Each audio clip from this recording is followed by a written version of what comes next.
Cuando queráis. 3, 2, 1, acción. Muy buenas tardes, bienvenidos.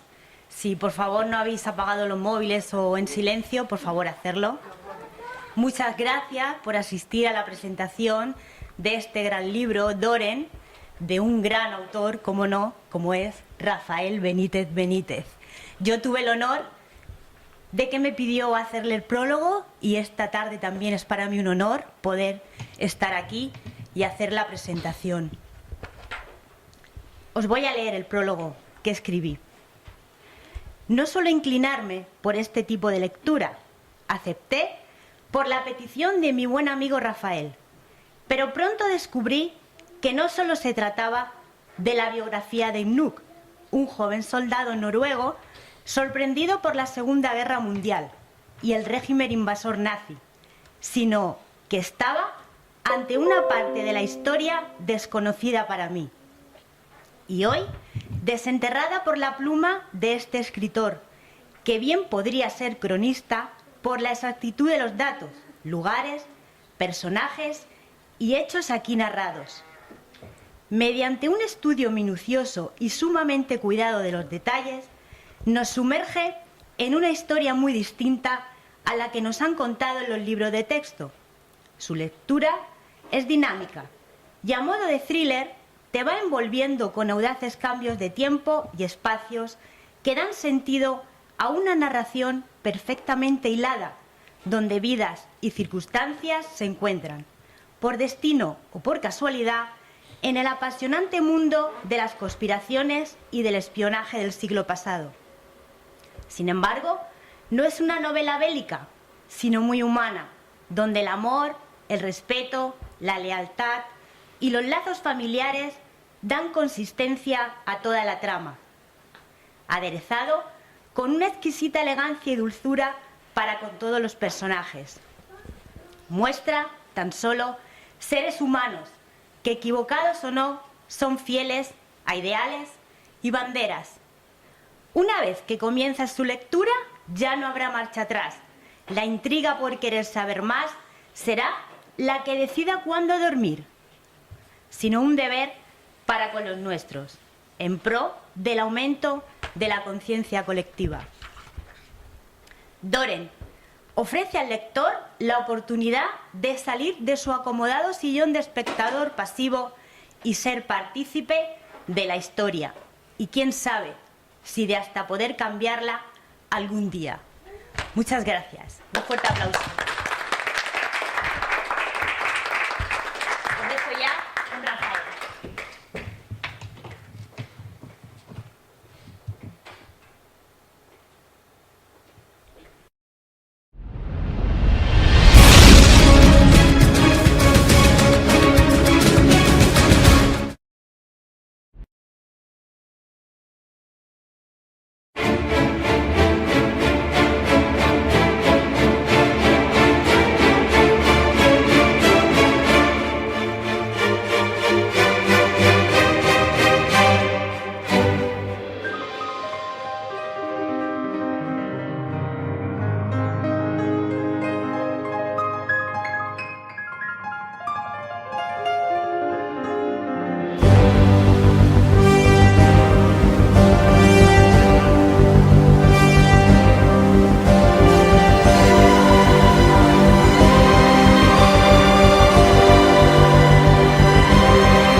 Bueno, buenas tardes. Gracias a todos por haber venido. Espero que os haya gustado el vídeo y que ahí se han visto muchas cosas. Os habéis dado cuenta, ¿no? Se ha visto mucho. Se ha visto mucha simbología. Obviamente, fijaros que estoy muy preocupado, ¿no? Estoy sumamente preocupado. Venía yo diciéndoselo a mi mujer, digo, francamente estoy preocupado porque de vez en cuando, o sea, fijaros aquí que dice que el yoga se utiliza como, esto fue en Madrid hace 4 días, se manifestaron un montón de mujeres contra la violencia machista utilizando el yoga. Y a consecuencia de eso, pues algunos medios pasa. Fijaros la cantidad de gente en la Plaza Mayor de Madrid, de mujeres que se reunieron y tal, y yo francamente es que estoy sumamente preocupado, ¿no? Por eso, porque es que el exorcista del Vaticano ha dicho que el yoga es satánico y que se nos meten espíritus, nos penetran espíritus cuando se practica el yoga y la meditación. Yo es que solo sé hacer la postura al gato. Entonces estoy sumamente preocupado, pasa. Este señor, el Peter Gabriel Armworth, ha dicho eso. Pasa, la noticia. El yoga es satánico, de Satanás.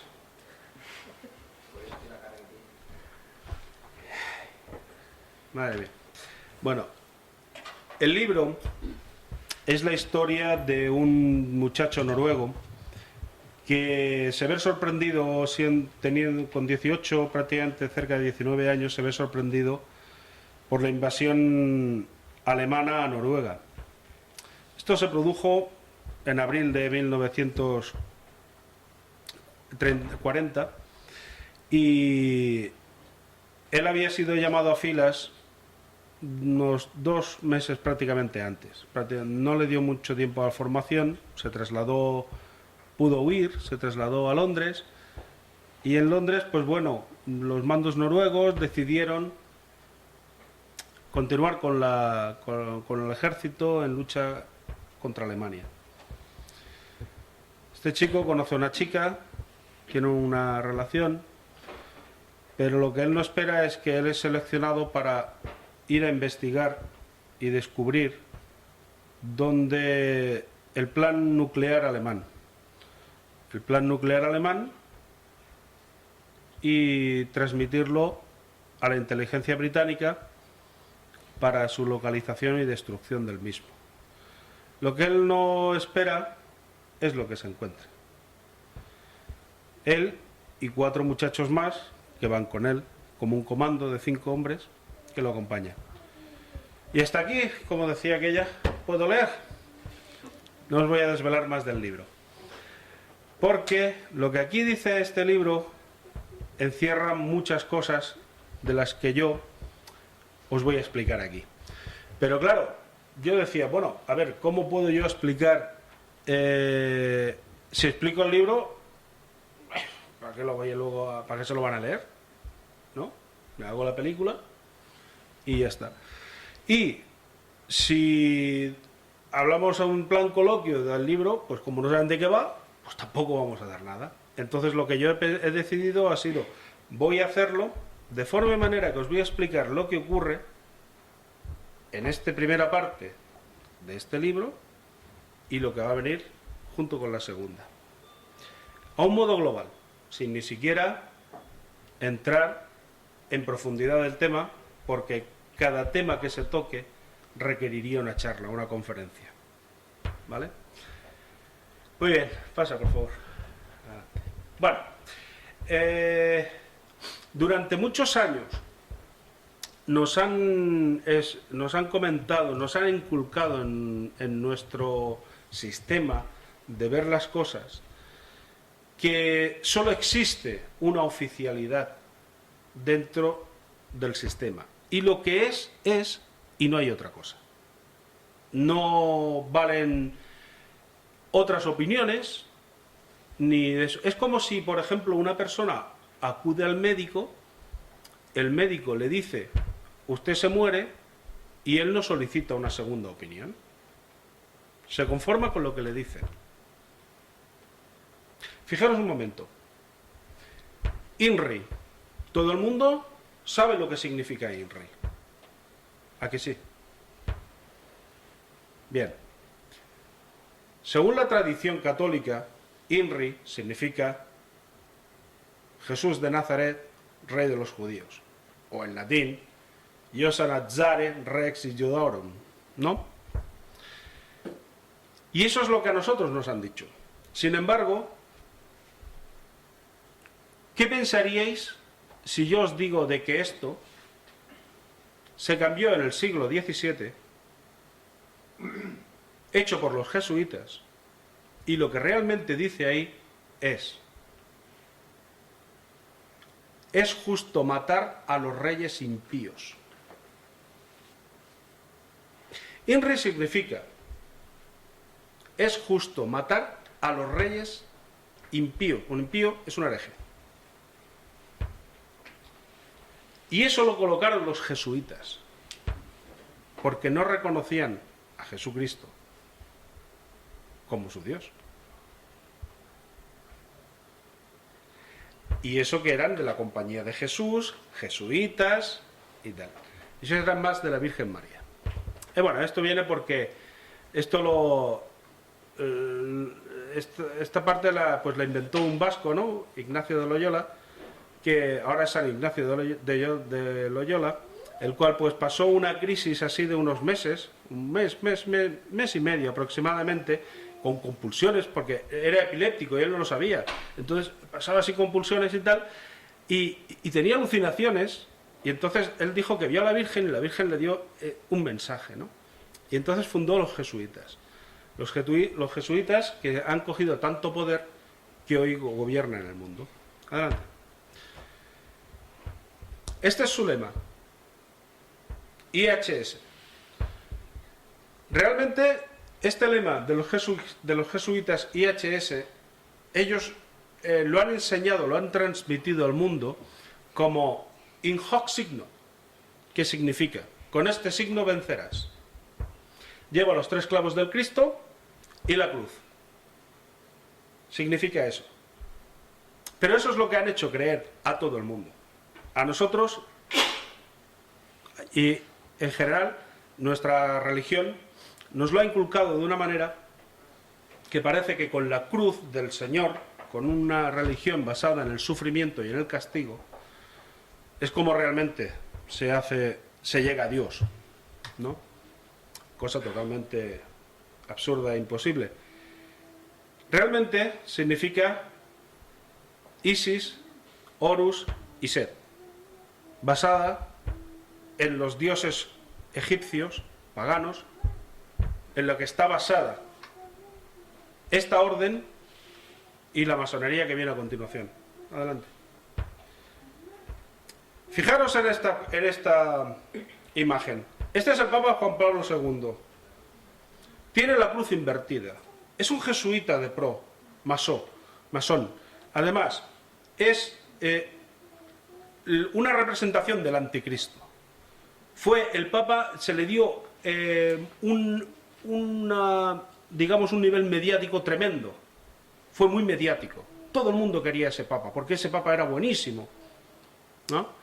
Y sin embargo, ¿qué nos aporta a nosotros? Es decir, nos está transmitiendo unos mensajes, para aquel que sepa leerlos, totalmente satánicos, porque el Vaticano es el máximo, es, junto con los jesuitas, el máximo poder de la tierra, junto con una élite muy rica, que son los que nos controlan. Adelante. Y aquí sale todo feliz, como en la foto de la primera comunión, con la cruz satánica. Fijaros una cosa, hay 3 papas que llevan ese tipo de cruz, que es este papa, Juan Pablo II, Ratzinger y el jesuita Francisco. Esta cruz pertenece al siglo VI y se utilizaba como un ritual satánico para atraer los poderes carnales y materiales a la gente que lo utilizaba. Eran rituales como los que se hacían con la clavícula de Salomón, si alguien ha oído hablar de eso. La clavícula de Salomón era una clavícula, digamos, mística, en la cual dentro de un círculo con un pentagrama podía atraer a Satanás y firmar un acuerdo con él. Obviamente, lo que Satanás te daba era todo material a cambio de tu alma. Si sabías jugar bien las cartas, cogías la clavícula de Salomón y con eso rompías el contrato, pero te quedabas con lo que te había dado, que era la riqueza, la fortuna, y al cabo de X tiempo en el que venía a reclamarte el alma, ya no la dabas. No podía hacer nada, pero eso es muy difícil. Adelante. Aquí tenemos a Ratzinger con la misma cruz satánica. Adelante. Y aquí al jesuita Francisco, que es una revolución dentro de la Iglesia, es como una ola, ¡wow!, lo arrasa todo, y lo que ha hecho ha sido blanquear los nichos. Ha blanqueado, simplemente lo que ha hecho ha sido lavar los cristales de la iglesia para que de cara a la galería se vea como un cambio tremendo, dejándolo todo igual. Él sale, habla, dice, hace, pero él no controla ni corta el bacalao. Había una foto que me costó mucho encontrarla, porque ¿alguien ha oído hablar de San Malaquías? San Malaquías era un sacerdote que predijo hace muchos años, unos 1000 años y pico, predijo perfectamente todas las cadenas de papas que habría con sus escudos respectivos y más o menos cómo se llamarían. Los acertó todos, no falló ni uno, con su lengua de aquella época. Lo más curioso es que dijo: el último papa estará junto al Papa Negro. El Papa Negro se puede interpretar que es un hombre de color negro. No, el Papa Negro es el que lleva la sotana que lleva el Papa junto con la mitra papal negra. Y ese es el máximo responsable de los jesuitas. Adelante. Todos sabéis lo que es esto, ¿verdad? ¿Qué son? Son símbolos. Es muy importante el símbolo. El símbolo, en cualquier parte del mundo, nosotros nos podemos entender viendo un símbolo. Porque si estamos, por ejemplo, no sé, por decir algo, en Tailandia, que no sabemos nadie tailandés, y llegamos y decimos: oiga, le dibujamos un váter o un papel higiénico, seguro que la persona nos va a entender perfectamente lo que queremos. Porque los símbolos han sido inculcados desde pequeños y tienen una profundo significado, pero tan profundo de que nos tiene arraigados y lo vemos tan natural y tan normal que los aceptamos, sean buenos o malos, y no nos estamos dando cuenta que hoy día lo que estamos haciendo es potenciando sin querer mucha simbología satánica y negativa, que lo único que hace es dar fuerza y cada vez más a la élite. Adelante. Fijaros, este es el tipo de simbología, una parte de la simbología que hace que le dé fuerza a la élite. Y no solo a la élite, sino que a través de esa simbología, para el despierto, lo que nos daremos cuenta es de quién controla y de quién está por debajo de esa élite. Está el cornuto, el suelo ajedrezado, Skull and Bones, Satanás, el ojo que todo lo ve, el búho. El búho significa la sabiduría y está presente en el billete de dólar, muy pequeñito, en un rinconcito. Y forma parte de unos grandes rituales masónicos que se hacen en Estados Unidos, en una caverna, donde se hacen verdaderas canalladas. Pero vale, adelante. Fijaros, el primero en la frente. Si quieres caldo, toma 2 tazas. Ahí tenemos un papa haciendo el cornuto.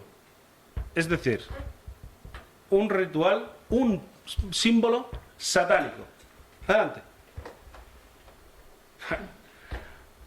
La tercera en discordia, la futura presidenta de los Estados Unidos. Aunque muchos no lo creáis, va a ser ella porque ya está programado. Donald Trump no tiene nada que hacer. Donald Trump, aunque tenga mucha fuerza, se lo van a cargar de enseguida. Pero va a ganar esta persona porque ya está predeterminada a serlo. Y va a ser la que nos conduzca a un conflicto importante. Adelante. Como no, su marido también forma parte de la servidumbre. Adelante. Aquí tenemos a George Bush, un señor totalmente incompetente que llegó a ser presidente de la nación más poderosa del mundo, la primera potencia mundial económica, donde la gente se muere de hambre porque tiene una miseria tremenda. Es el país que más se le llena la boca con la palabra libertad y derechos humanos y todo eso, y sin embargo tiene a su población, gran parte de su población, en la más miseria, escasez, y ahí lo único que cuenta es el tanto tienes, tanto vales, y no tiene... Ojo, el pueblo americano es un pueblo grande, yo tengo buenos amigos americanos, los he conocido, y es un pueblo muy solidario, que siempre está por la labor de ayudar, de hacer muchas cosas, pero el pueblo no son sus líderes ni sus gobernantes. Es como si yo ahora quisiera aquí, o viniese un extranjero, o viniese alguien de fuera y dijera que los que estamos aquí en la sala estamos identificados con la gente que ahora nos gobierna, o la que nos van a gobernar, o la que nos quieren gobernar. Yo creo que no tiene nada que ver lo que hay allí con lo que estamos aquí. Adelante. Obama, ¿cómo no iba a ser? Mirad, prácticamente la totalidad de los presidentes de Estados Unidos son masones. Prácticamente, desde que se inició los padres de la patria formaron la nación, los Estados Unidos, todos son masones, absolutamente. Y todos han tenido su conflicto. Este no iba a ser menos. Adelante. También en Europa lo hay. Este señor, famoso por la cadena Telecinco, también es de esa élite. Adelante. Este también lo conocéis, el francés. Adelante. Y cómo no, nuestro amigo Francisco también es de esa orden. Adelante. Y aquí entramos ahora a la parte farándula, donde la farándula lo que nos está haciendo es, la Beyoncé, es la pirámide, donde nos van a mostrar todo el resto de simbología, en el cual están haciendo que toda una generación, y ya no nosotros, o sea, los que digamos a los 50, o pasamos de los 50, o estamos en los 45, que hemos vivido una época que no hemos tenido un bombardeo masivo de toda esta gente, ¿no? Sino más bien gente, adolescentes, niños, niñas, que están empezando a vivir y que están tomando esto como natural, como normal. Y lo que están haciendo es potenciar la maldad y la negatividad de toda esta gente. Veréis, cuando se reúnen para hacer un mantra con los cuencos, o hacen una meditación mantra, sea quien sea, los tibetanos o personas que practican yoga o cualquier otra disciplina relacionada con esto, expelen un sonido.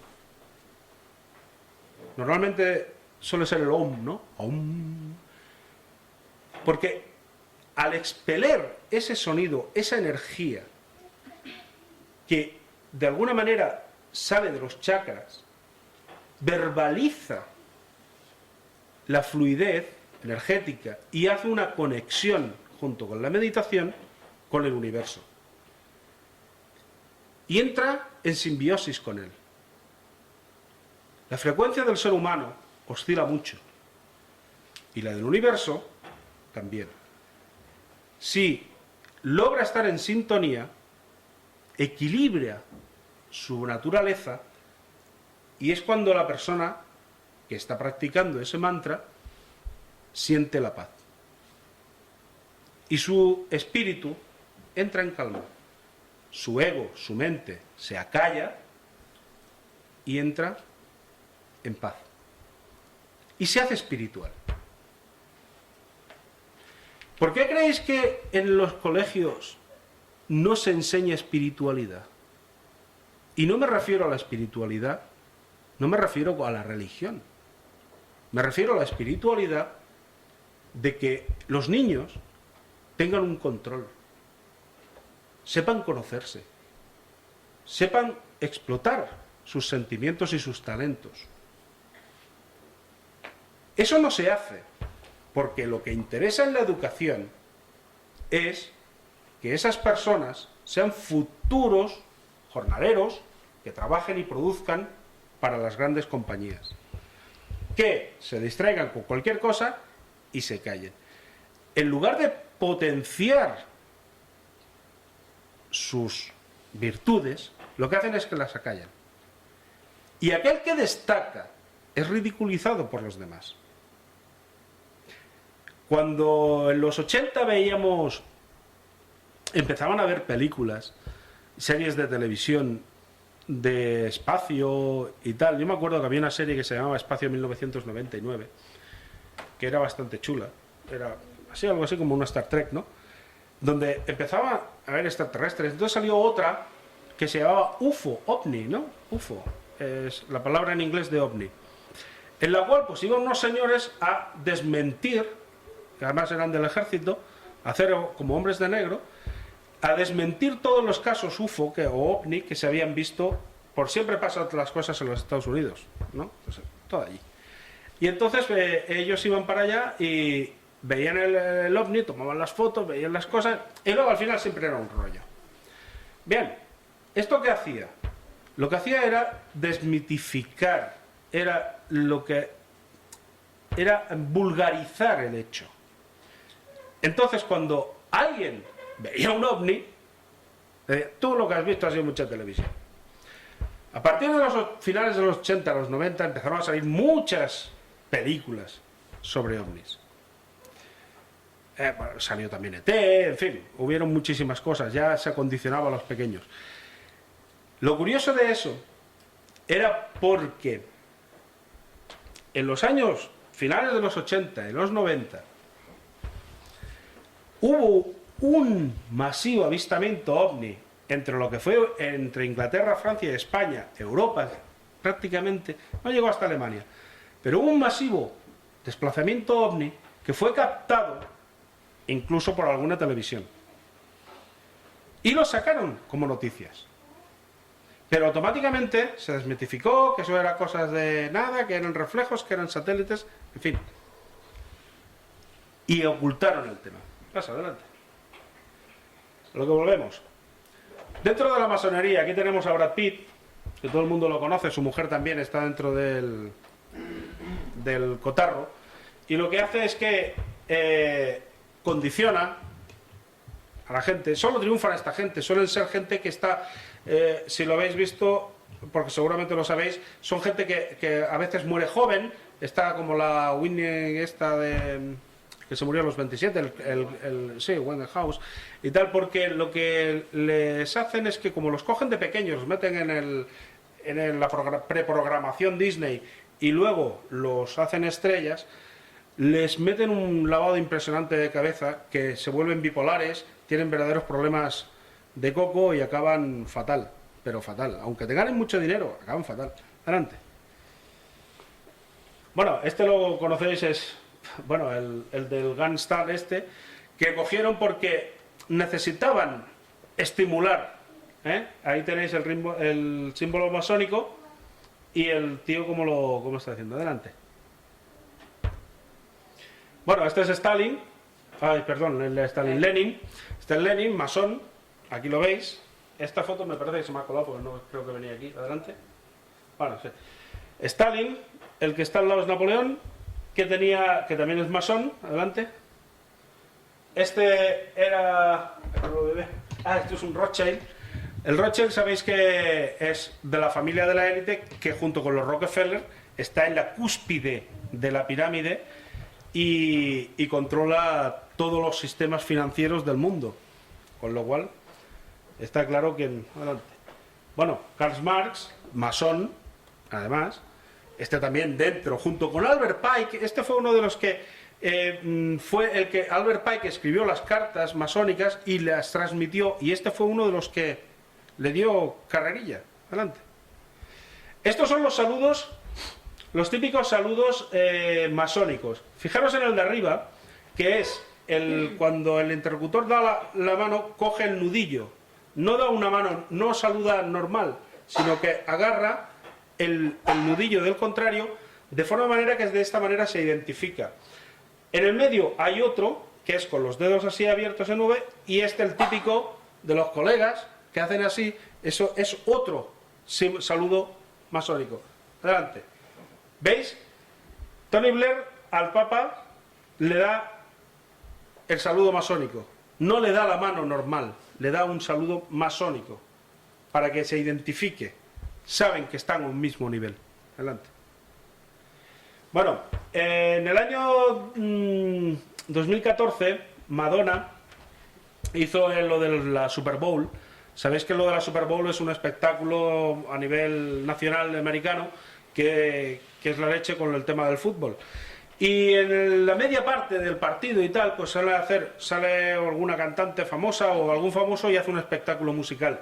En este caso, Madonna hizo un ritual satánico brutal que duró 12 minutos, acondicionando incluso a muchos miles de millones de personas que estaban viendo la programación en directo, porque se transmite a nivel mundial, y lo que hizo fue todo un ritual desde el Génesis hasta el Apocalipsis, de cómo se tiene que hacer ese ritual satánico. Adelante.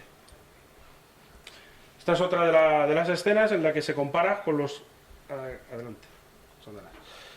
Obviamente, aquí tenéis el símbolo masón, la cúspide de la pirámide, el ojo que todo lo ve, y algunos de los artistas más famosos pues haciendo, adelante, gala del mismo. La Miley Cyrus. Esto no lo hacen por gusto, esto de taparse el ojo no es porque dicen, ponte así que queda más bonita. No. Es ir acondicionando e ir potenciando con esta simbología a la élite. Adelante. Bueno, Paris Hilton no es que sea una super estrella ni nada, pero bueno, solo hay que ver la portada del CD para darse cuenta. Adelante. Cómo no, la futura dama de los Estados Unidos, que además esta es su pancarta o su cartel publicitario de la campaña electoral, que se hará en noviembre, y bueno, más claro, el agua. Se podría dar una charla que duraría muy larga de lo que significa la bandera de los Estados Unidos, las 13 barras con las estrellas, pero eso lo voy a dejar para otro momento porque es bastante largo. Adelante. Bueno, generalizado la cantidad de artistas que llevan la simbología encima. Otro ejemplo más, la Katy Perry, Lady Gaga y etcétera. Adelante. Si venimos aquí a Europa, nos encontramos aquí, todo el mundo lo conocerá, a Cristiano Ronaldo haciendo el cornuto, obviamente. Adelante. Y a este señor, Ramoncín, que bueno, es que es descarado, o sea, se tapa el ojo, hace el cornuto de una manera tremenda. La siguiente foto la he puesto por una simple razón. Bueno, esta es la de Jordi Évole, que también es otro de los que están metidos en el cotarro.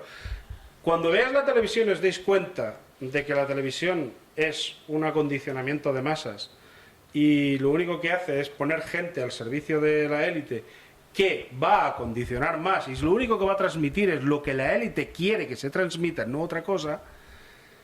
es bueno que identifiquéis toda esa simbología y lo veáis. Más que nada, los que somos adultos ya nos damos cuenta, pero también por los más pequeños, porque se está aborregando demasiado.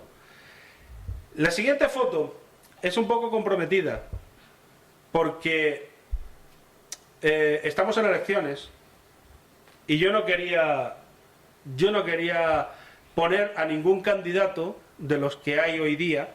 He puesto estos dos, porque estos dos se ve claramente el símbolo, el saludo masónico, que los dos pertenecen al mismo clan, y tengo fotos de los candidatos actuales en lo mismo, pero yo no quiero condicionar a nadie.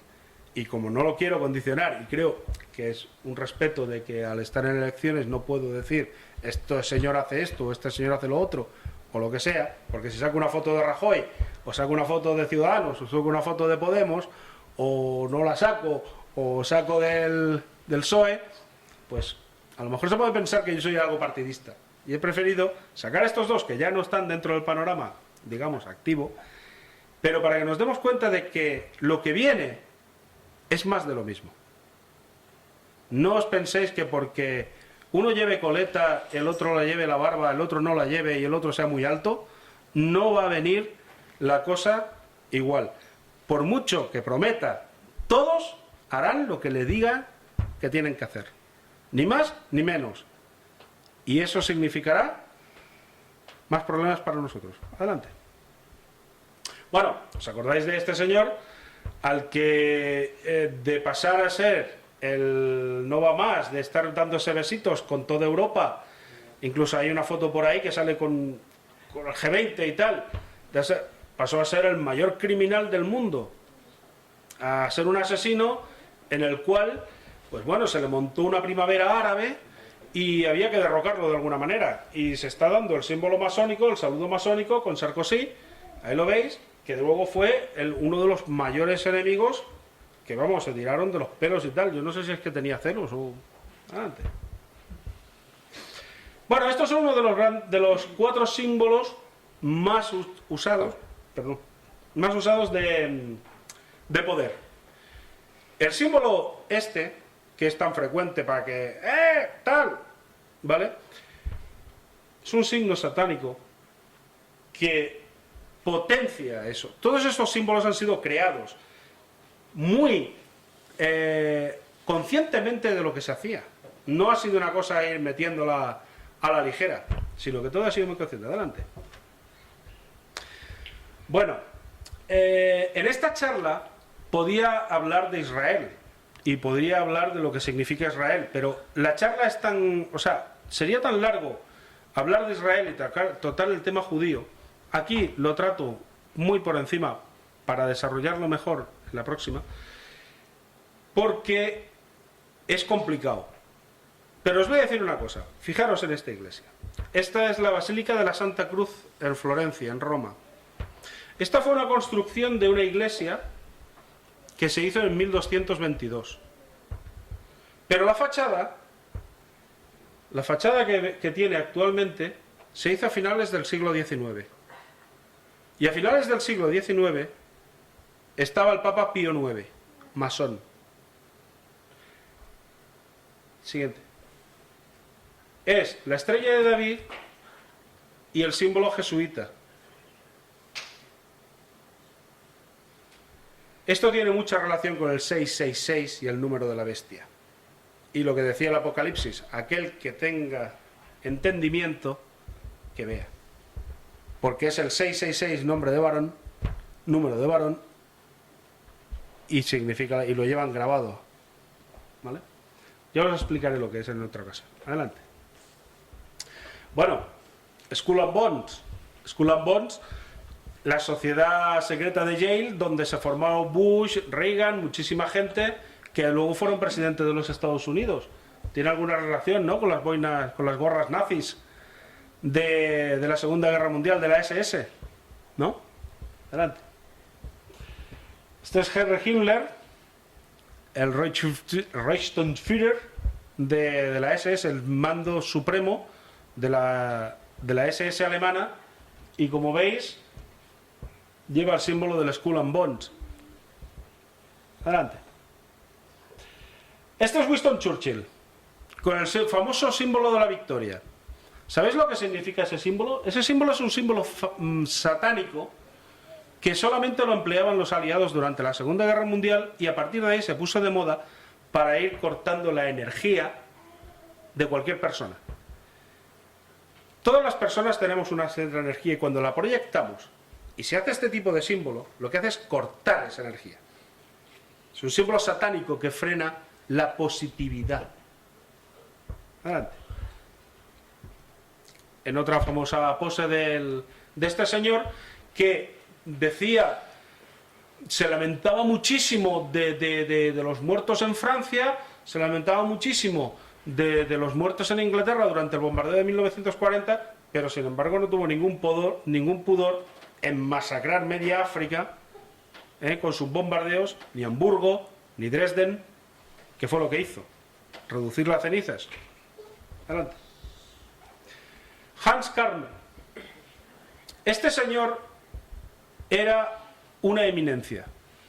Y digo que era una eminencia porque teóricamente la versión oficial, cuando acabó la guerra, nadie supo dónde estaba. Pero este fue el máximo responsable de toda la ingeniería aeroespacial que tenían los nazis.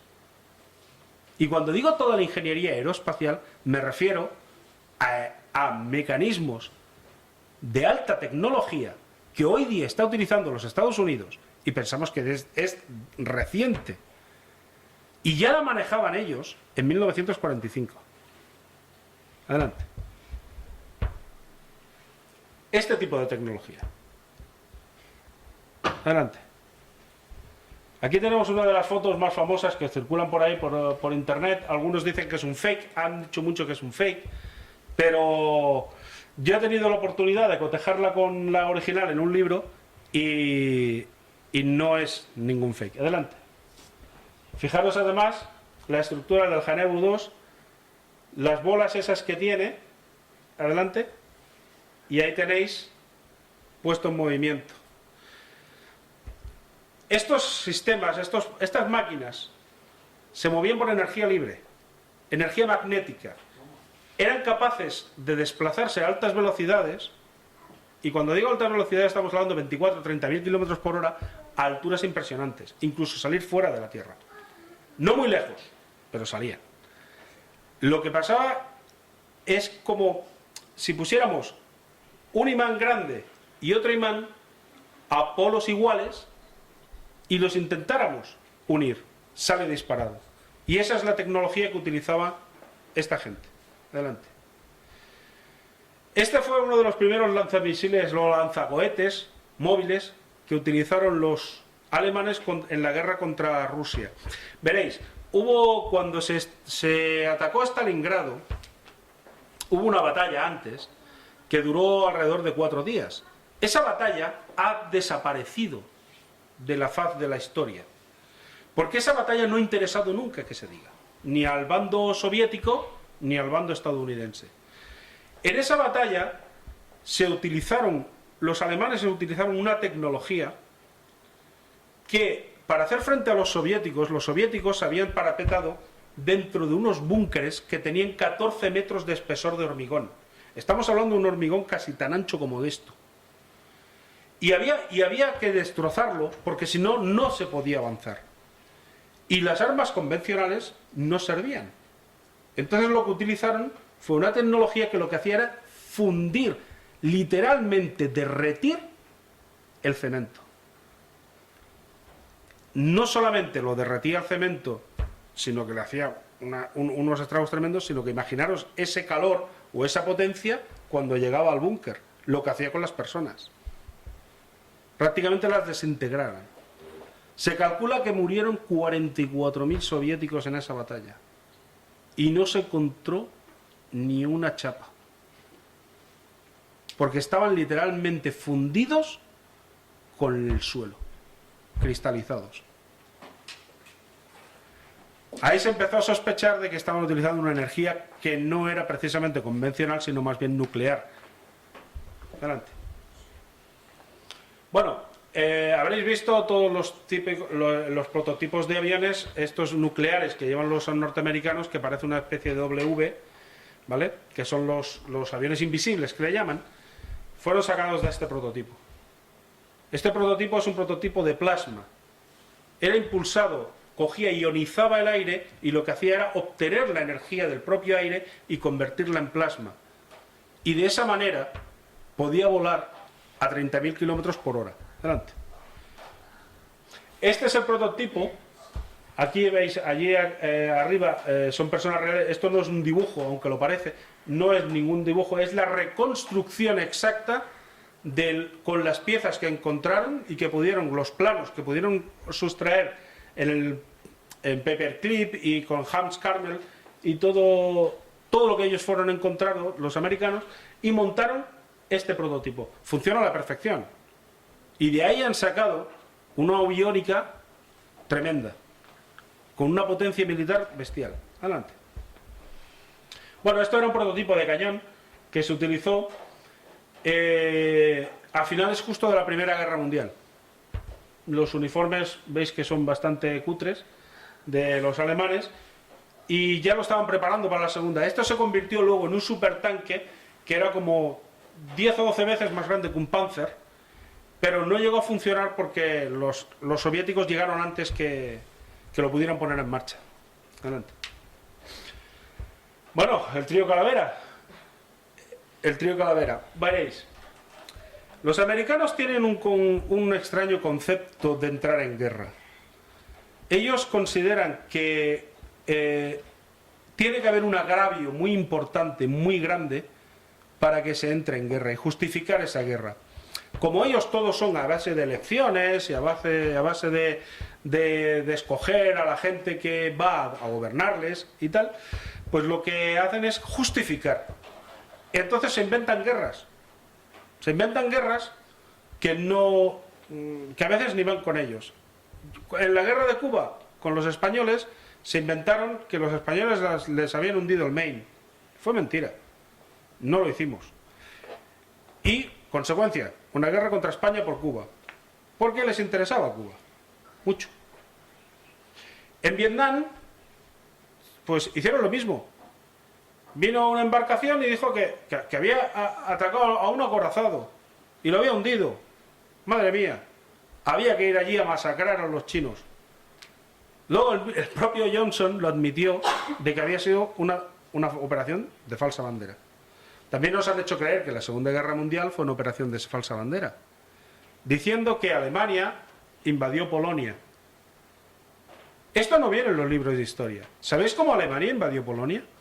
Veréis, en el año 1939, cuando Hitler decidió invadir Polonia, lo que hizo fue coger y atacar un puesto fronterizo, un poco alejado muy pegado a la frontera de Polonia, y atacarlo él mismo.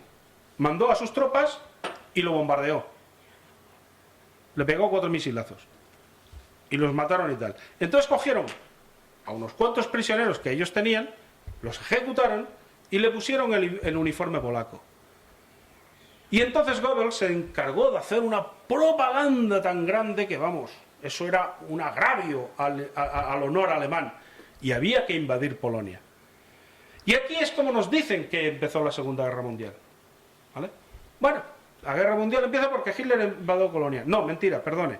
La Segunda Guerra Mundial se inicia cuando Japón invade Manchuria en 1937. Y en 3 años se ejecuta a 10 millones de personas. Japón, a chinos. A partir de ahí es cuando se empieza a cocer la Segunda Guerra Mundial y a prepararse. Con el primer tiro que se pega en Manchuria. Stalin hizo lo mismo en Ucrania. Y en un solo año, de 1932 a 1933, y digo 1932-33 porque fue diciembre y diciembre de 1933, masacró a 7 millones de ucranianos que se oponían a su régimen y los mató. Vamos, es que ni Hitler con los judíos en 4 o 5 años pudo matar tanta gente. El genocidio de Camboya, el de la Guerra Civil Española, nadie dice nada de eso. Lo único es que existe es el holocausto de los judíos. El holocausto de los judíos, que los alemanes masacraron a 6 millones de judíos. Señores, si mataron a 6 millones de judíos, ¿quién producía? Es una simple regla. Hitler contaba con un ejército de 4 millones de efectivos que estaban repartidos por los frentes. ¿Qué pasaba? ¿Quién producía en las fábricas? Las fábricas estaban al lado de Auschwitz, al lado de Treblinka, al lado de los campos de concentración, de exterminio, que no estaban dentro del territorio alemán. En Auschwitz se decía que se utilizaba el gas ciclón para gasear a esas personas. Eso no es verdad, porque cuando se utiliza el gas ciclón hace falta unas chimeneas de unos 12 a 15 metros de altura para sacar todos los vapores que eso genera. En Auschwitz no existe ninguna, podéis ver fotos por internet, montones, no hay ni una sola chimenea. Al contrario, tenía unos barracones tremendos, unas calefacciones y unas comodidades excelentes. Ahora, eso sí, nunca te enseñan la fábrica que estaba al lado, que operaban 100.000 personas, era de la SS y lo que hacía era armamento. Armamento, tanques, coches, en fin, todo eso. Tampoco mencionan que fue Hugo Boss el que diseñó los trajes nazis, ni la Volkswagen, ni la Mercedes, que suministraban a Hitler todo lo que necesitaba, aparte de los americanos, que lo financiaban. Hay un dato aquí que no lo quiero revelar, porque es sumamente importante de por qué se produjo la Segunda Guerra Mundial y qué condiciones tuvo Hitler para llevarlas a cabo. Esto lo tendréis que averiguar, no lo voy a decir. Adelante. ¿Tengo que cambiar la batería? Ya, cuando quieras. Espera. Espera. Bien, estas posiblemente a Nikola Tesla sí que lo conoceréis. Los que estáis más o menos un poco instruidos dentro de lo que es la energía libre y todo eso, sabéis quién es Nikola Tesla. La chica de al lado, a lo mejor no la conocéis tanto, pero esa era María Ostrich, que era la medium que recibía todos los mensajes extraterrestres a través de telepatía, que le daba todos los planos y toda la información que se necesitaba para crear ese tipo de armas los alemanes en la Segunda Guerra Mundial.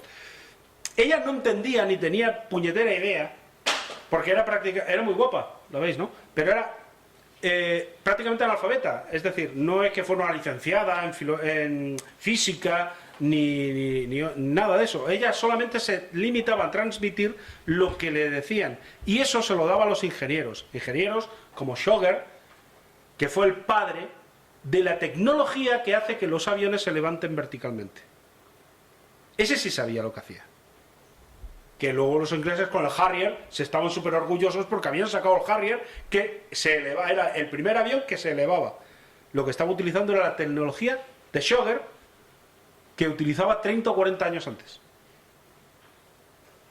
Cuando todavía la primera televisión fue en Alemania. Los americanos iban con la radio. Adelante. Este es el ovni de Tesla. Este es el ovni que Tesla percibió que tenía que le cogieron. La historia de Tesla es muy curiosa porque era súper brillante, era un ingeniero rumano de lo más inteligente. Tenía unos conocimientos profundísimos de tecnología. Y fue a parar con Edison. Fue a trabajar con Edison, y Edison era un cazurro, paleto, que nada más le faltaba la boina y ¡quiqueo! Porque eso era alucinante. Tozudo como una mula. Lo único que se rodeaba era de gente buena. Y se rodeó de Tesla. Tesla fue el que le dijo cómo se tenía que hacer la bombilla. Que luego él se llevó el nombre y se llevó el título de campeón. Pero ¿sabéis lo que hizo? Cogió y dijo: voy a alumbrar una calle de Nueva York. Y lo hizo con una corriente continua. La corriente continua necesita de cada X metros unos transformadores enormes para que continúe esa corriente. Sin embargo, Tesla le dijo: no, mejor utilicemos una corriente alterna y con un solo mecanismo lo alumbramos todo. Tesla fue delegado al ostracismo. Edison se ha llevado toda la gloria. Hoy estamos utilizando corriente alterna y todos sus inventos, incluido el wifi. Porque en 1904 ese tío inventó el wifi. Tuvo la gran idea de crear la torre de Tesla que proyecta la electricidad a distancia, de forma manera que no hace falta cableado. Pues en Nueva York, un señor llamado J.P. Morgan, que era uno de los grandes banqueros, lo conoceréis por el Citibank, es de él, se tiraba así de los bigotes porque era el tío que traía el cobre. Y entonces, coño, ese tío me arruina, no vende un metro cable, si ese tío consigue eso. Y lo derregó al ostracismo. Acabó en un hotel medio loco, aburrido y muerto. Entró al FBI, cogió todos sus inventos y todas sus patentes y desapareció. El mayor logro de Nikola Tesla hoy se llama HAARP. ¿Alguien ha oído hablar del HAARP? Es lo que condiciona el clima en la Tierra con una energía y es el que está causando todos los terremotos y muchísimos problemas. Adelante. Este es J.P. Morgan. Se tiró así de los bigotes. Mira la cara que puso cuando se enteró. Adelante. Y este club, tan buenos amigos aquí, con estas caras que tienen todo esto, estos señores son los banqueros que en 1913 dijeron: señores, aquí hay que arreglarlo todo porque aquí se tiene que acabar la libertad. Eso de que la gente gane dinero y viva feliz no se puede tolerar. Estos señores crearon la Reserva Federal, un banco privado que financia a los estados. Hoy lo conocemos como Banco Central Europeo, el Banco Santander, el Bilbao, el Sabadell, el Banco Mundial, Fondo Monetario Mundial o Internacional. Todo eso es de ellos. Bueno, de ellos no, porque estos están ya creando malvas, pero bueno, estos tendrán un karma increíble, que tienen que estar pagando bien. Adelante. Wilson Woodrow, presidente de los Estados Unidos, que fue el que dijo ale, y puso un anexo en la Constitución de los Estados Unidos para que se creara la Reserva Federal. A partir de 1913 ya había que hacer la declaración de renta. Existió el IRPF y había que pagar impuestos. A un banco privado, ¿eh? Adelante. Bueno, este señor lo he puesto porque para mí merece una mención aparte. Este señor se llama Royal Rife. No sé si alguien ha oído hablar de él. Pero este señor en 1916 diseñó el mayor microscopio óptico más moderno de toda la historia. En esta tecnología, que fijaros que es un armatoste, se basaron todos los mejores microscopios que hoy día se puedan fabricar, están basados en esta tecnología. ¿Sabéis lo que hacía este microscopio? Curaba el cáncer. Este señor creó una máquina que con ese microscopio creó una máquina que emitía una señal que se llama resonancia cognitiva. Y lo que hacía era que atacaba la célula cancerígena dejando sanas las que no estaban contaminadas por el cáncer. Cogió a 16 enfermos terminales desahuciados de la medicina, los cogió, se los llevó a su laboratorio y los curó. En 3 meses. Perfectamente sanos. Automáticamente salió en los periódicos. ¿Y qué hizo la Asociación Médica Americana? Pegarle fuego a su laboratorio y delegarlo al ostracismo, denunciarlo porque decían que era mentira y un falsante. Rockefeller, que hoy día es el que controla todo el cotarro médico, las grandes farmacéuticas y todo eso, es el que financió a la Asociación Médica Americana para que hiciera eso. Adelante. Aquí lo tenéis, el periódico de la época, donde dice que curó a los 16 enfermos terminales con sus experimentos y con su resonancia cognitiva. Señores, el cáncer tiene cura. Lo que pasa es que no quieren, igual que el SIDA, y no hablemos del virus Zika, que es la metida más grande después del ébola. Adelante. La familia Rockefeller. Aquí lo tenemos, todos. Ahora está el último David Rockefeller, que es el que controla, el gran magnate, y que han ido controlando desde que están desde el 1800 y pico todo el sistema bancario del mundo. Adelante. Bueno, las Torres Gemelas. esto es la leche, porque esto se hizo, igual que la Segunda Guerra Mundial se hizo para cambiar la conducta del mundo y hacer a una sociedad sumisa y obediente a las grandes corporaciones y a los banqueros. Lo que se hizo con esto fue cambiar y quitar la libertad que se había disfrutado, entre comillas libertad, que se había disfrutado en los últimos años, los años 80 y 90, había que reducirla y cambiarla drásticamente. Y había que monopolizar toda la guerra, todo Oriente Medio, y hacerse con el control del mundo. Adelante. Esta es una foto de la construcción de las Torres Gemelas. Fijaros el armazón de hormigón que lleva y por el medio otro armazón o armazones de hierro. Adelante. Este es un señor que cuando se cayeron las Torres Gemelas estaba cortando los hierros para sacarlos y tal. ¿Vale? Adelante. El tipo de soldadura deja una rebaba, es irregular y hace una pasta tremenda. Adelante. Qué curioso. Voy a levantar. Un momento. No sé si lo veis bien, pero qué curioso. Pero se utilizó un explosivo que se llama termita. El explosivo termita crea un corte perfecto. Adelante. Ese corte no deja rebaba y esto fue en los cimientos de las torres. Adelante. Aquí se pueden ver más cortes perfectamente hechos y eso se cortaron, se puso el explosivo y lo que hizo fue que las torres colapsaran. Adelante. Fijaros, este señor es un investigador que es un ingeniero especializado en demoliciones controladas. Está cayendo la torre y si ahí lo veis, las explosiones para ir rompiendo las vigas que soportaban el peso antes de que la explosión llegara abajo, iban cayendo. Adelante. Aquí también se ve, bueno, la calidad de la imagen no es muy buena, pero se aprecia perfectamente como unos pisos antes de que la cayera ya estaba detonándose. Adelante. Bueno, no sé si habéis visto alguna vez como el destrozo que queda cuando un avión se estrella, la cantidad de residuos que hay y de chapas y de todo cuando un avión se estrella. Esta es una imagen de uno que se estrelló por ahí por Kenia. Adelante. ¿Vale? Y se estaba recogiendo, cayó al lado de un edificio. Fijaros este edificio que no es muy grande, más o menos lo volcó así un poco.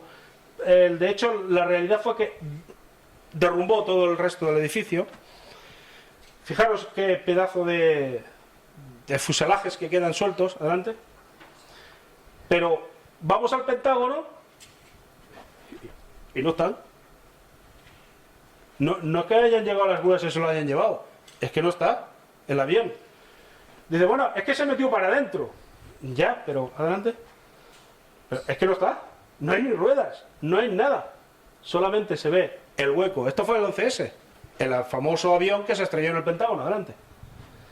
Pero es que, lo mires por donde lo mires, vamos, no hay ni un tornillo de un avión. Adelante. Aquí todavía está el incendio, no han llegado los bomberos, no ha llegado nadie, ni la cola. Adelante. Esto es una foto más ampliada para ver si se puede ver algo. Tampoco. Adelante. Otra desde otro ángulo. Y fijaros una cosa. Aquí está la entrada, ¿vale? Y el agujero de salida, ¿vale? Pero es que aquí está el agujero de salida y aquí está el agujero de entrada. Esto es como la bala de Kennedy, aquella que le daba tantas vueltas, ¿no? O sea, entra por aquí y sale por aquí. Pero ¿dónde están los agujeros? De aquí y de aquí. ¿Dónde están? Adelante. Esto es más o menos una maqueta de cómo sería el avión que se estrelló contra el Pentágono.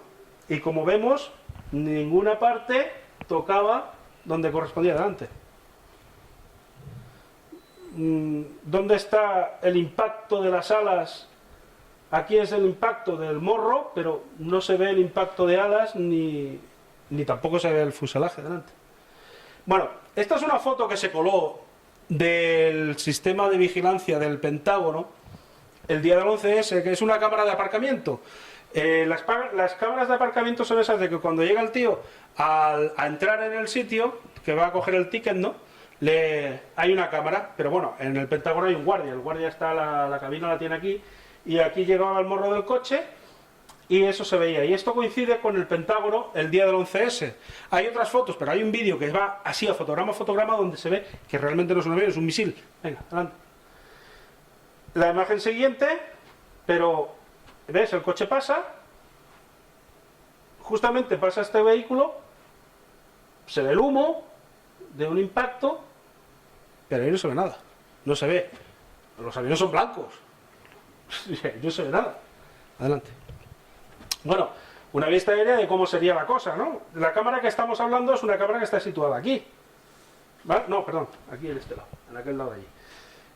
El avión, ya veis las dimensiones que puede tener para ser visto y captado por la cámara, porque yo no lo he visto, no sé si vosotros tenéis mejor vista que yo. Adelante.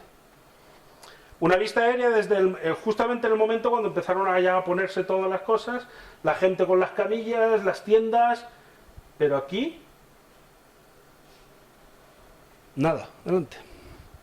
Esta es una foto justamente en el momento del impacto. Vemos este helicóptero tan grande que está a escasa distancia, las furgonetas y tal, y vemos que la profundidad del impacto solo llega hasta aquí, pero tampoco hay nada dentro. Es decir, las grúas están fuera, está el techo caído, pero no se ve nada. Adelante. Bueno, esto es una imagen desde arriba. Esta es una imagen que la he puesto porque soy un poco morboso, ¿no? O sea, me gusta el cachondeico. Y entonces vi y dije, o sea, se caen dos torres como dos castillos. Fijaros el panorama tan desolador, que cómo está todo esto. Y aquí encontraron el pasaporte de los moros, que lo hicieron. Encontraron el pasaporte. O sea, es que fue alucinante, porque es que el pasaporte no tenía ni polvo cuando lo encontraron. O sea, es que ante todo, o sea, fijaros las dimensiones que tiene esto. No sé si alguno de vosotros está en Nueva York, pero esto es inmenso, esto es grandísimo. Y es que se encontraron el pasaporte con todo de los años de moros que iban, y decían, mira, intactos. Bueno, en lo del edificio 7, que es la leche, que está como a 2 manzanas, se cayó solo, que no sé por qué los edificios de al lado no se cayó ninguno. Adelante. Bueno, esta foto es que me gusta. Que mola un montón. Veréis. Empezamos utilizando la leña como energía. Después utilizamos el carbón. Actualmente estamos utilizando el petróleo. Pero si queremos viajar al espacio tenemos que utilizar la energía nuclear. No basta ir con un diésel. Allá, ¿no? El hecho de que en las películas, y digo las películas porque es lo más visión que más rápidamente tenemos, ¿no? En todas las películas de naves y todo eso, veamos este brillo o reflejo azul. Esto se le llama el efecto Cherenkov. El efecto Cherenkov es el nombre que recibe el residuo nuclear que después de una explosión. Y lo descubrió un ruso que se llama Cherenkov después del accidente de Chernobyl. Vio que cuando llegaba la noche emitía un resplandor azul. Y ese resplandor azul, como es lo que se ha puesto en las imágenes de las naves espaciales en las películas. En las Torres Gemelas se utilizaron bombas nucleares para derribar las Torres Gemelas. Y como se daban cuenta de que cuando llegaba la noche empezaba el efecto Cherenkov a emitir un brillo azul, no se le ocurrió otra cosa que, adelante, ponernos 2 focos de representación. Es que tenemos que representar que se eleven hasta el cielo. Los bomberos decían que se freían literalmente el calzado, y llevaban un calzado especial para aguantar la alta temperatura, que estuvo 3 a 6 semanas, la alta temperatura se fundía por el residuo nuclear. Y eso estuvo casi 3 meses puesto delante. 3 meses estuvo puesto estos focos azules que daba la impresión, y lo que hacía era despistar a la gente, de que el brillo azul de la radiación causada por las bombas nucleares puestas expresamente... A ver, los soviéticos y los americanos tienen bombas nucleares de este tamaño. Tienen 2 kilotones. No es que sea mucho, pero medio barrio se lo carga. Son de este tamaño y se utilizan para las minas. Antes se metían cartuchos de dinamita y todo eso. Hoy día no, hoy día se perfora, se mete una bomba nuclear y lo que hace es que revienta y se carga media montaña de la fuerza que tiene. No es las bombas de Hiroshima ni Nagasaki que utilizaron los americanos, que también descubriréis aquí lo que pasa, sino que tienen como 10 o 12 veces más potencia que esas. Adelante. Bueno, estas realmente lo que fueron fue de poco potencia, y lo que hizo fue evitar ese efecto. ¿Vale? Adelante. Curiosamente, cuando ocurrió la tragedia del World Trade Center, aparece misteriosamente el huracán Erin. Aquí no sé si lo veis, Erin, ¿vale? Que fijaos dónde hizo los daños. En el World Trade Center, Nueva York, USA. ¿Por qué hizo eso? ¿Por qué pasó un huracán en el World Trade Center entre el 1 de septiembre y el 15 de septiembre de 2001? ¿Por qué pasó? Porque si no llega a ocurrir, la radiación de esas bombas hubiese causado una cantidad de muertes mayor que la propia destrucción de las torres. De hecho, fue para justificar una guerra, ya lo hemos dicho. En la Segunda Guerra Mundial fue Pearl Harbor, luego fue lo del Tom Ketting de los vietnamitas, y ahora el World Trade Center. El otro día fue un paz gay de ISIS, un zumbao de ISIS que hizo algo adelante. Bueno, esta fue la mentira más grande, porque claro, aquí nos dicen es que Osama, hay que matar a Osama Bin Laden, nos ponen una foto de Osama, la mezclan con otro tío que no sabemos quién es, y nos presentan esa foto en la cual era un montaje informático, que mezclan a la cara de Osama Bin Laden con este tío y nos sacan a que ahí que estaba muerto. ¿Y qué se les ocurre hacer a los americanos cuando pillan a Osama Bin Laden, un moro o un árabe o un musulmán? ¿Qué hacen? Pues nada, un ritual en el mar, le tocan la gaita esa y lo tiran al agua, el cadáver. Ni que fuera un vikingo. Es un musulmán. Se supone que ha matado a un montón de gente. ¿Dónde está el cuerpo? Todos los de la operación que participaron en capturar a Osama Bin Laden están todos muertos. Todos. Han muerto en combate, han muerto en acción, han tenido accidentes. Ninguno puede decir nada. Sabemos y se sabe realmente que Osama murió en el año 2006. Estaba oculto. Es más, en el 11S, la familia de Osama Bin Laden estaba con el padre de George Bush en su rancho en Texas, negociando un montón de pasta en petróleo.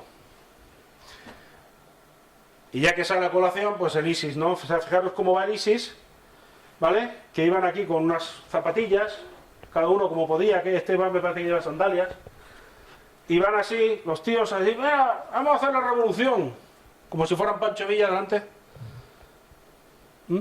Aquí los tenemos todos contentos diciendo, venga, ya, las zapatillas van cambiando, van a mejor, ahora alguna hay Nike, por aquí, también.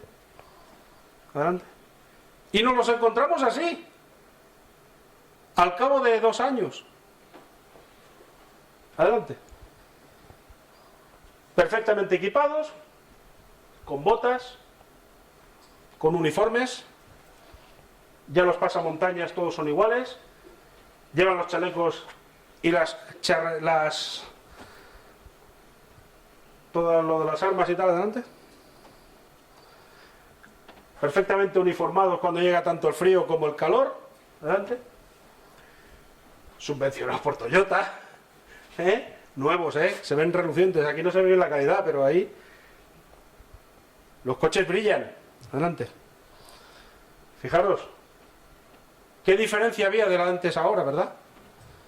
Es que es sumamente curioso de que nos estén metiendo la falacia tan grande de que la guerra contra Siria está provocada por un montón de pastores ahí revolucionados que han hecho eso, cuando resulta que están siendo financiados por Estados Unidos y por las potencias europeas. Adelante.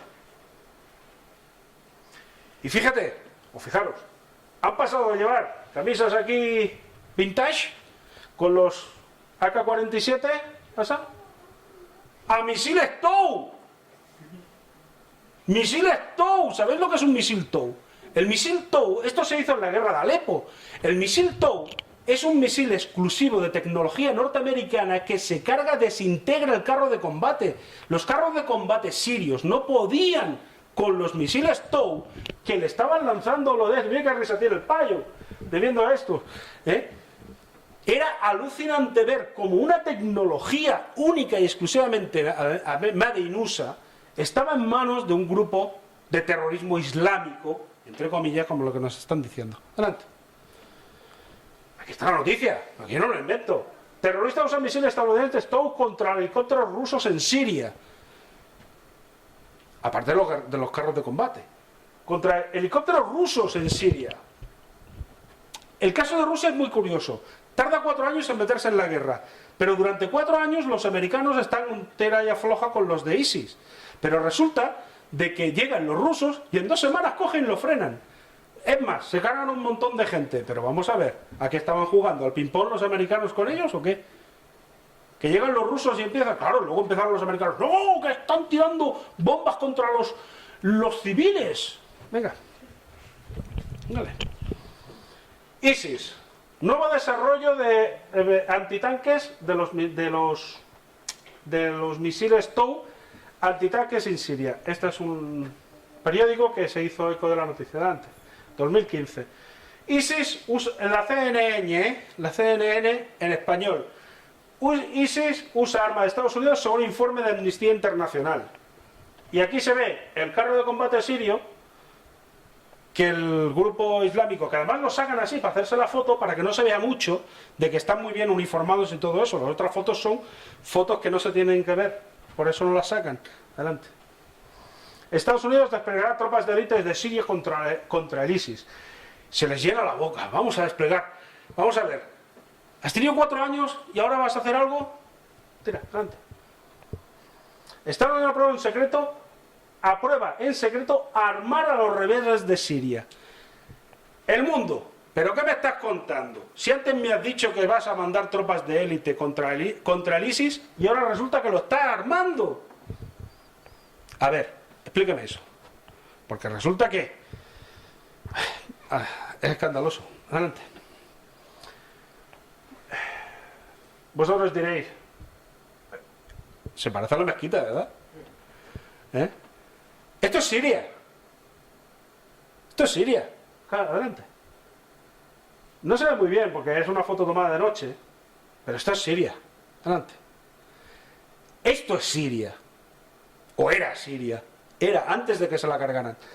Vamos a ver. Siria era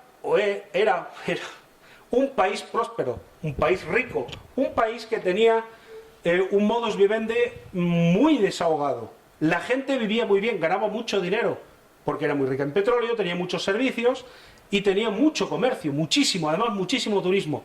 Ganaban mucho dinero, vivían muy bien, no como en Dubái, que van atando los perros con longanizas, pero vivían estupendamente. Lo único que ocurre es que Bashar al-Assad no comulga con la iglesia de Kissinger, ni de los Estados Unidos, ni Rockefeller, ni el Banco Mundial, ni el Banco del Fondo Monetario Internacional. No quiere ningún tipo de préstamo, quiere autosubvencionarse y quiere estar como mucho con China o con Rusia. Por eso tiene una guerra. Porque no pueden permitir de que Oriente Medio se les escape a los americanos. Adelante. ¿Y cómo es eso? ¿Quién es este señor? John McCain. presidente a las elecciones junto con Obama, reunido con los dos altos mandatarios de ISIS o del Estado Islámico, llamarlo como queráis. Ahí tenéis a McCain y a estos dos, en una reunión secreta donde van a marcar las directrices de cómo hacer las cosas. Adelante. Bueno, esto ya es para acabar. Aquí es para que veáis que sigue el tema del ajedrezado, los masones, y son los que controlan el cotarro. Me quedan 2 o 3 fotos que quiero acabarlas ya. Y recordar que cada vez que veáis un policía, cada vez que veáis algo así que lleva la simbología ajedrezada, no es que esté aquí para proteger los derechos de las personas, ni que buenos son, que hay buena gente dentro de la policía, ¿eh? Hay que decirlo. Pero están al servicio y a las órdenes de lo que marca esta gente. Adelante. Y ya puedo decir, el Club Bilderberg 2016 en Dresden, que se han reunido. ¿Sabéis cuándo se han reunido esta gente? Se han reunido el día 9, 10 y 11 de junio. ¿Sabéis lo que ha pasado estos días? ¿Qué se ha reunido esta gente? Que un candidato a la presidencia de este país ha sido invitado y hay una foto haciendo lo que no tiene que hacer. Haciendo lo que no tiene que hacer. Que ha sido invitado para que le marquen la directriz de lo que va a pasar en las próximas elecciones de España y cómo se tiene que garantizar que primero se paguen los intereses que se le debe España. Antes que cualquier otra cosa. Recortes van a haber, no, lo siguiente. Y esto es un problema. Porque esta gente lo que quiere es acabar con el dinero. El dinero físico. Tienen la agenda que para el año 2020 ya no exista el dinero físico. Y eso significa que no vamos a poder tener ni un solo euro para poder pagar. Vamos a hacerlo todo a través del móvil o a través de las tarjetas o desconectarlo. A través del móvil, a través de las tarjetas o a través del chip, que no se impongan, que en Suecia ya se está imponiendo el chip y ha desaparecido el dinero, para tener el máximo control de todas nuestras actividades financieras. Pero, ¿sabes? No va a haber un decreto ley, ¿eh? No penséis que va a venir Rajoy y va a decir, señores, vamos a poner aquí, o el que estoy yo lo digo con diálogo, o el otro, o francamente no sé si lo vamos a hacer. Pero lo que yo sí que os digo, no va a ser así con decreto ley.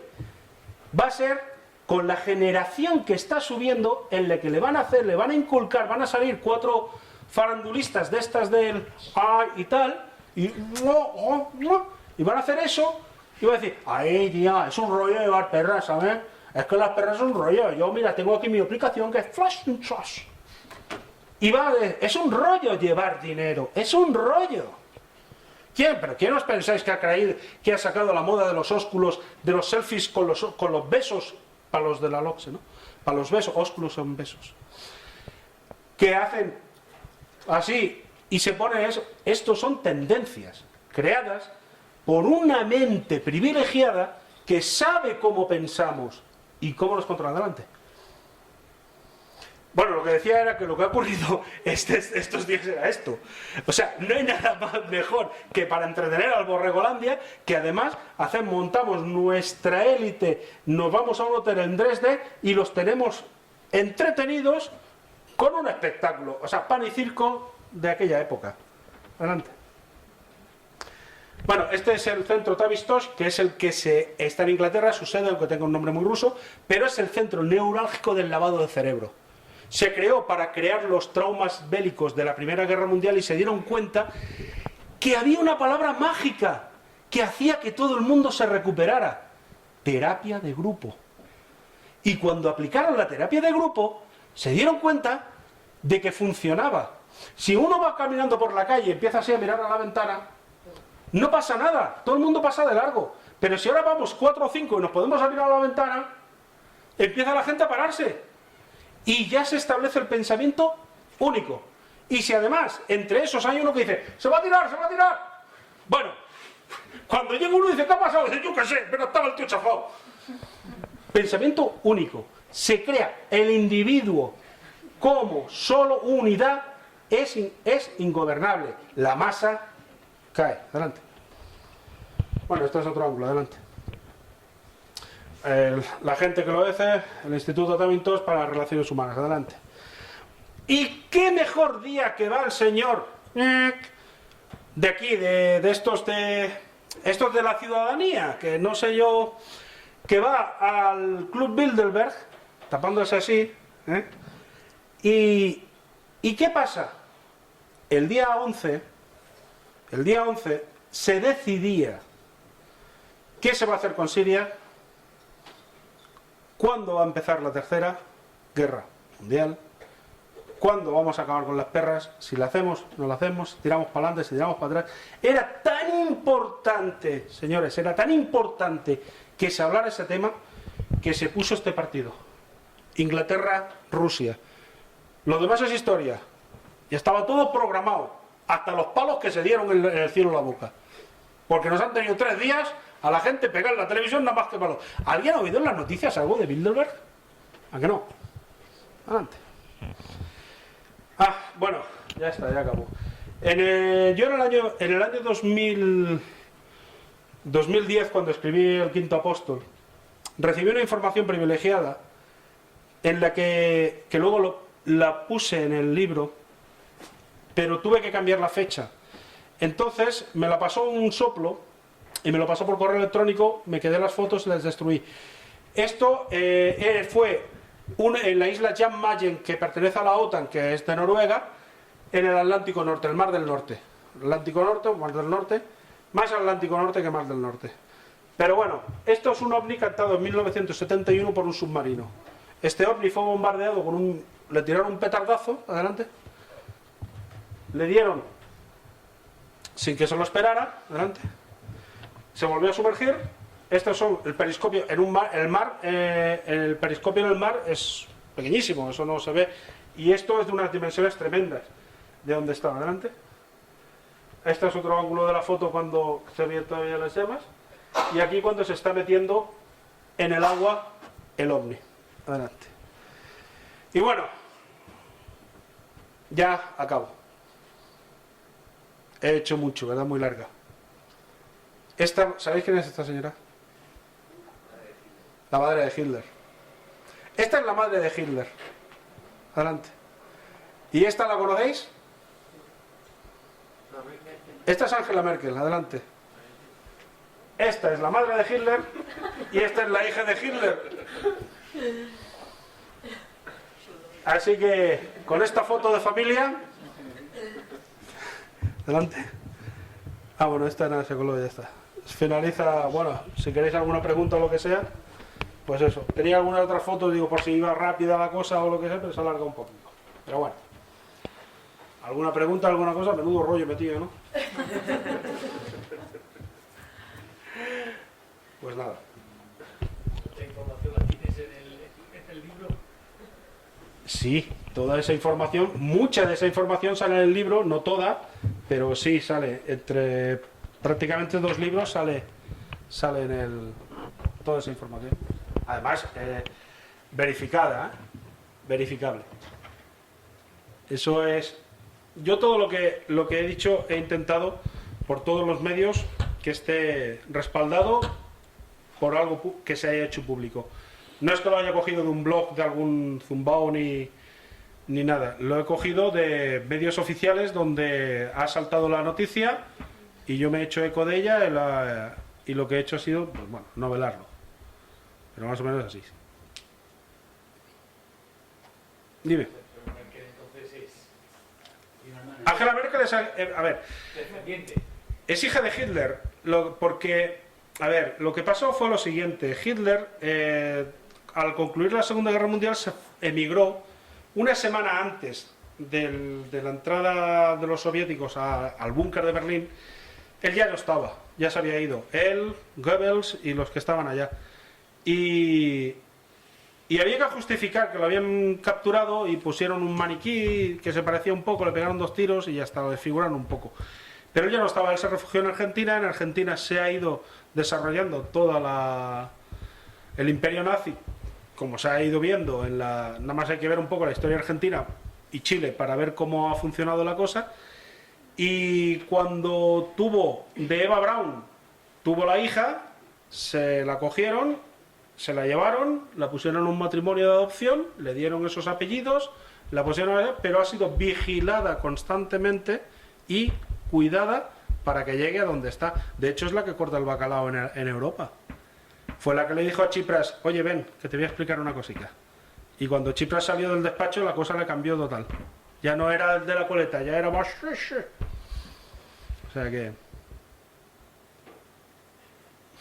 Dime. ¿Qué son los masones?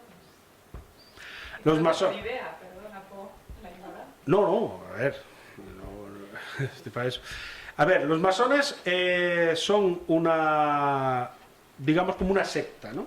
Una secta donde lo que hacen es que controla quién entra y nunca llegan a pasar de la iniciación.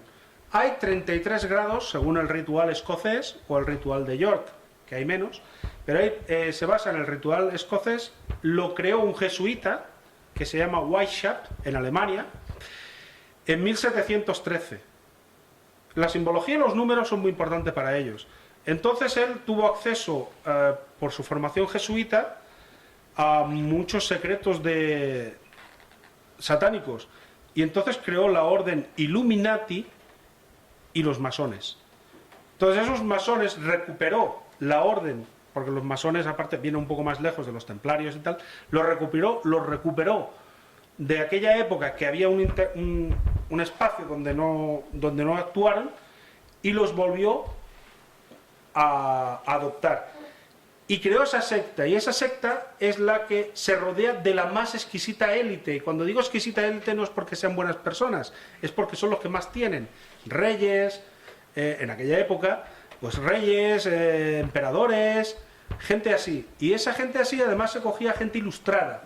De ahí viene Illuminati, porque estaban iluminados, pero no porque estaban como iluminados como ¡oh! No, estaban iluminados porque eran ilustrados, era gente Galileo, Galilei, gente así muy ilustrada, Newton, gente Kepler, eran gente que sabía de ciencia, medicina, de física, y esos fueron los que fueron encauzando. Cuando se conquistó Estados Unidos, se puso a masones, y los ingleses, aunque hicieron una guerra de cara a la galería, para empezar ya a poner los fundamentos de la patria, que no es la formación y la espiritualidad, sino que era la Biblia y la bandera.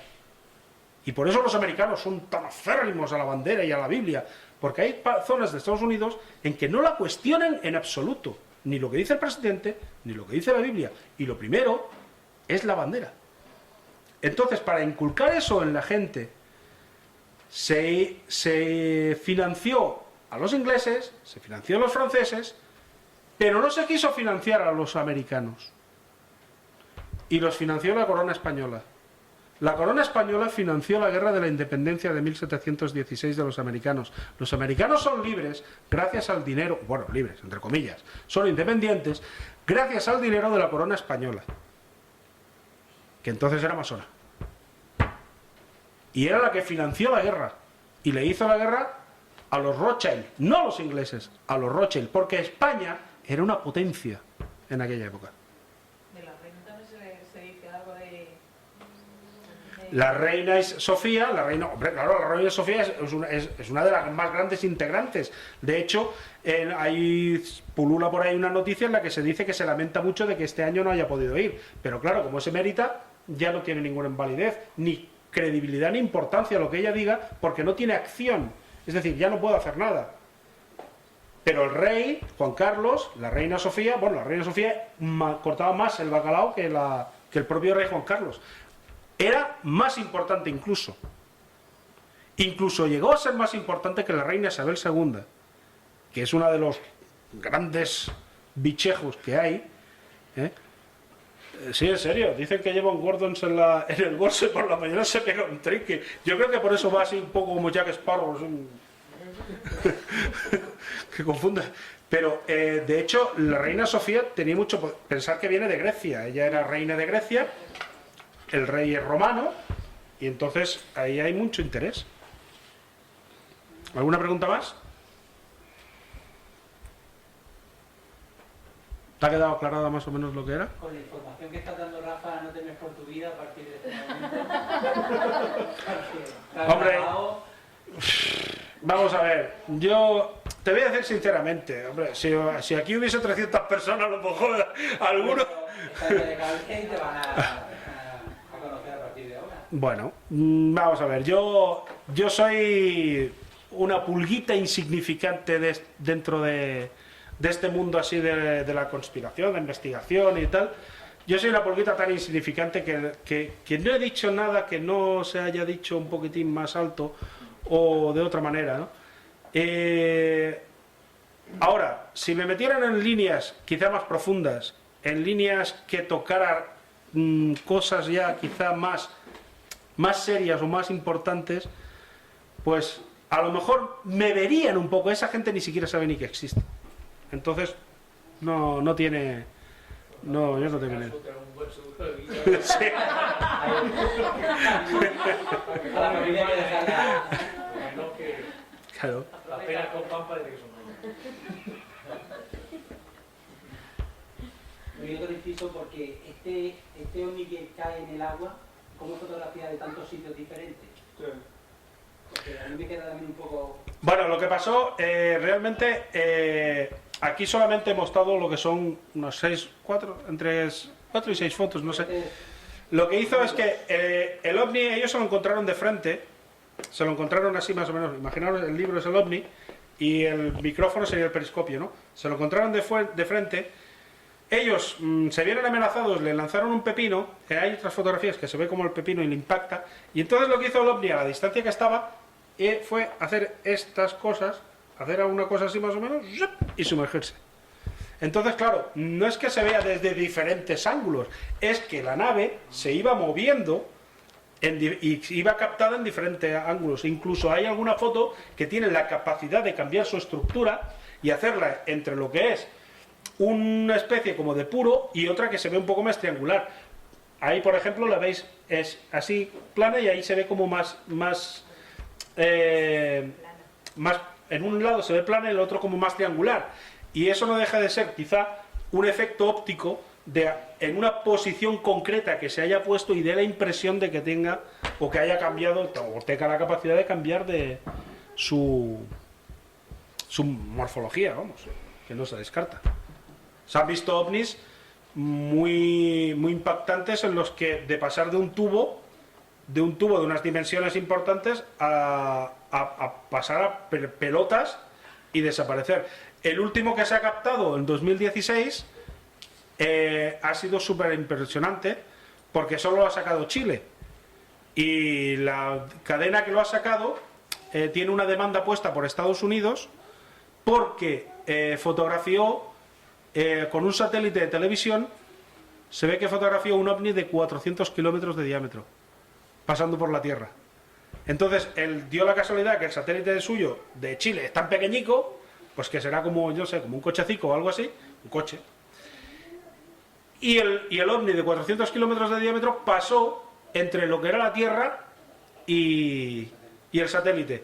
Se cortó la emisión y entonces se ve que alguien por el ordenador o por lo que sea, el satélite tenía una cámara y captó la foto. Cuando pasó el ovni, vieron toda, o sea, bueno, no la foto, la película, lo grabó en vídeo y se grabó todo lo grande que era el ovni y era una nave así como elíptica, que son de 400 kilómetros, se ve perfectamente el vídeo de lo grande que es y tal. Y esa cadena ahora está, pues bueno, amenazada de cierre, le han retirado la financiación y no sabemos si es que va a durar 2 días, pero creo que se la van a cargar.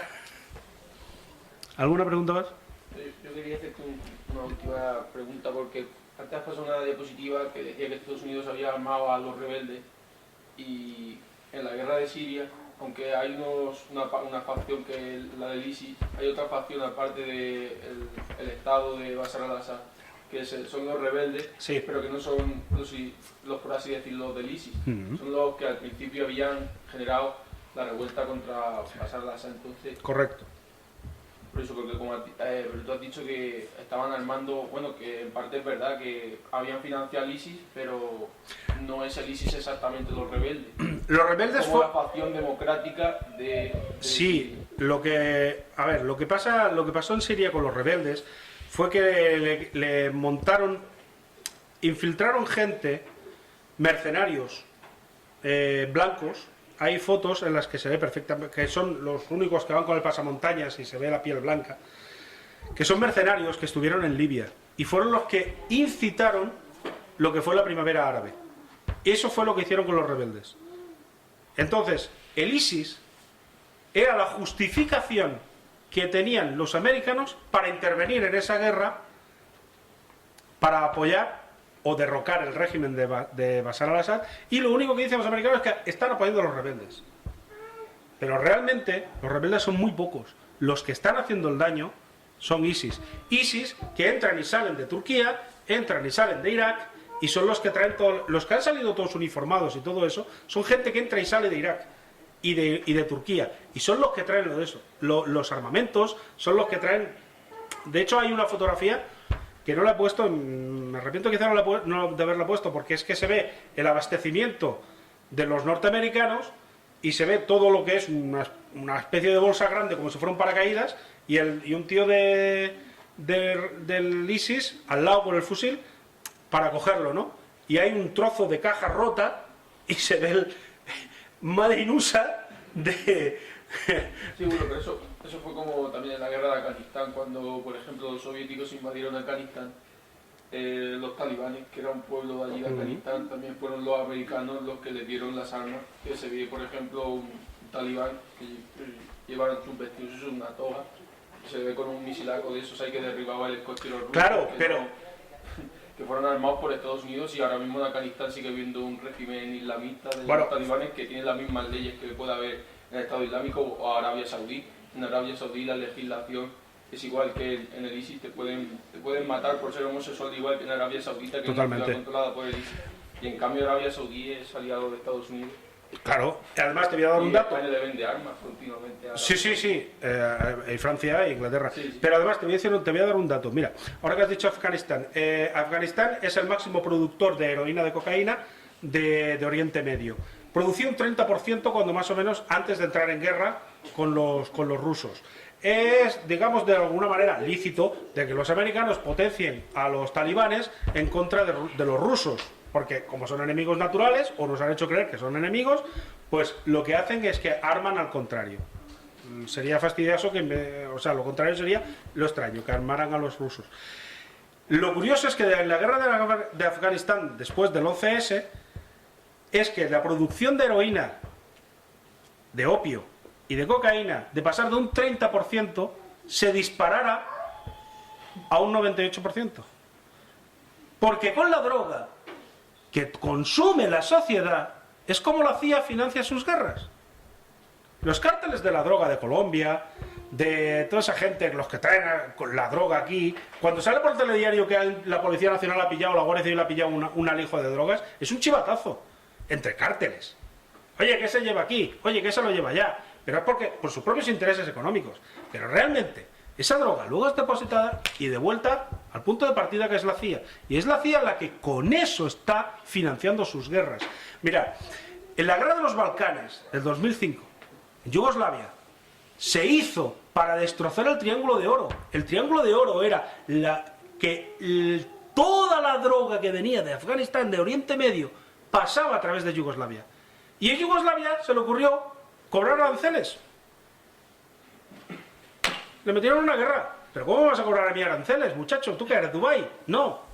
Te monto una guerra. Y desintegraron el país. Se lo cargaron, literalmente. 400.000 millones de dólares en droga pasaban todos los años. 400.000 millones de dólares. ¿Tú sabes lo que es eso? Eso es un disparate. Pues eso se hicieron los americanos con ese control. Y ahí están, que no lo han soltado.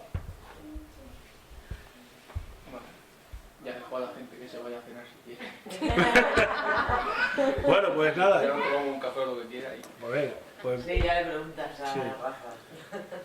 Pues muchas gracias por haber venido, los que habéis venido. espero que hayáis disfrutado. Ha sido muchísima información, me enrollo muchísimo, lo sé, pero pensar que espero que no caiga en saco roto, por lo menos que las cosas os haya abierto un poquito la curiosidad, que sepáis un poco mejor cómo funciona el mundo, lo crueles que son con nosotros y nada, disfrutad del verano, disfrutad de la lectura y en octubre haré una conferencia de 15 minutos y, y diré, como ya os lo dije la otra vez, aquí tenéis el libro. ¿Vale? Que vamos a proponer un cronómetro. Muchas gracias.